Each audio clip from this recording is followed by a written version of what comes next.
नमस्कार साधकों, स्वागत है आपका कृष्णवाणी में। महाभारत को लोग सिर्फ युद्ध की कहानी समझते हैं, लेकिन असल में यह मानव जीवन की सबसे गहरी मनोवैज्ञानिक और आध्यात्मिक गाइड है।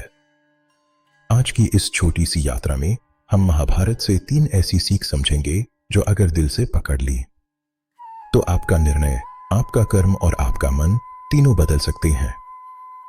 वीडियो के अंत तक बने रहिएगा, क्योंकि तीसरी सीख वही है जो श्री कृष्ण ने अर्जुन के हृदय की जड़ तक बदल दी थी और वही आपकी लाइफ में भी चमत्कार कर सकती है। पहली सीख है, धर्म इच्छा से ऊपर है। कुरुक्षेत्र में अर्जुन के सामने सबसे बड़ा कंफ्यूजन यही था। अपने रिश्तेदारों को देखकर उसका मन रो पड़ा, लेकिन उसका धर्म कहता था कि उसे अन्याय के खिलाफ खड़ा होना है।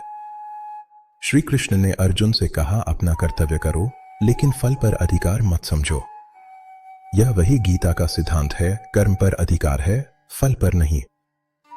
आज हमारी लाइफ में भी यही होता है। मन चाहता है आराम, आसान रास्ता, लोगों को खुश रखना, लेकिन हमारा सच्चा धर्म कहता है सही के लिए खड़े हो, ईमानदार रहो और जो काम हाथ में है उसे पूरी निष्ठा से करो।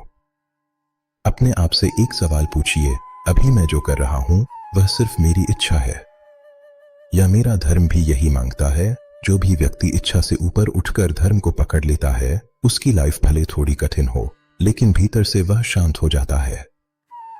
दूसरी सीख है, कर्म कभी व्यर्थ नहीं जाता। महाभारत में हर चरित्र, भीष्म, विदुर, कर्ण, दुर्योधन, सबके कर्मों का फल उन्हें मिला, चाहे देर से ही सही। यही कर्म सिद्धांत इस महाकाव्य की रीढ़ है। श्री कृष्ण सिखाते हैं, जीवन एक रणभूमि है जहां हर विचार भी एक कर्म है।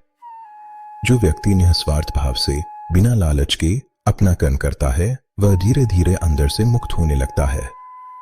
इसे ही कर्मयोग कहा गया। काम करो, लेकिन आसक्ति छोड़कर। आज की भाषा में बोलें तो रिजल्ट की चिंता छोड़कर प्रोसेस पर फोकस करना, तुलना और ईगो छोड़कर अपना बेस्ट देना, हर काम को इबादत की तरह करना, चाहे वह नौकरी हो या घर का साधारण काम। याद रखिए, कर्म की दुनिया में इंस्टेंट रिजल्ट नहीं होता, लेकिन इविटेबल रिजल्ट जरूर होता है। तीसरी और सबसे गहरी सीख है, मन को स्थिर रखना ही योग है। श्री कृष्ण कहते हैं, योग मतलब है समत्व, यानी सफलता असफलता, लाभ हानि, सम्मान अपमान, सब में भीतर से संतुलित रहना। महाभारत हमें दिखाती है कि जिसने मन पर विजय नहीं पाई, जैसे दुर्योधन, शकुनी, जयद्रथ, वे सब अपने ही विकारों का शिकार हो गए, और जिसने मन पर राज किया, जैसे कृष्ण, विदुर, भीष्म, वे युद्ध के बीच भी भीतर से अडिग रहे। आज के समय में यह क्या मतलब रखता है?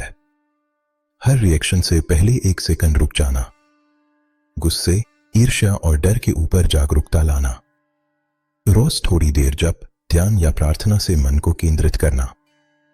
जब मन स्थिर होता है, तभी कृष्ण की वाणी भीतर साफ सुनाई देती है और वही अंदर का मार्गदर्शन आपका सच्चा गुरु बन जाता है।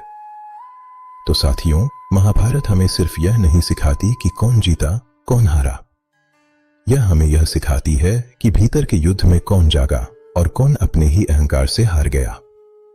अगर आपको ये 3 सीख समझ आई हों तो कमेंट में लिखिए, जय श्री कृष्ण। चैनल कृष्णवाणी को सब्सक्राइब कीजिए। जय श्री कृष्ण। हरि ओम।